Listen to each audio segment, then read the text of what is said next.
Hey guys, welcome back to my YouTube channel.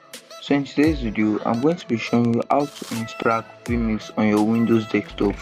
So firstly, you have to download the vMix file from a link I'm going to be dropping in the description. So after downloading it, it's going to be in a zip folder like this. So you just have to do is to open the zip folder and extract it.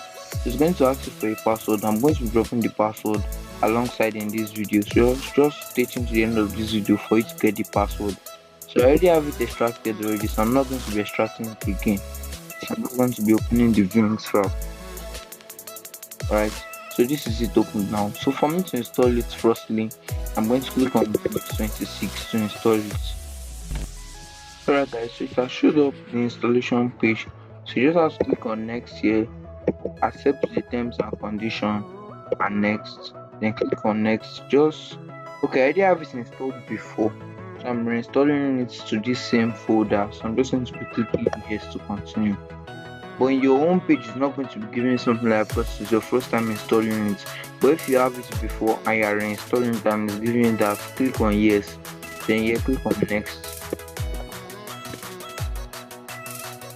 Alright guys, so as you can see now, the installation is done. A few moments later. So as you can see now guys, I have vMix running on my PC. So this is just how you can easily install vMix. So if you find this video helpful, do not forget to give a like to this channel and subscribe for more amazing content like this. Thanks for watching guys.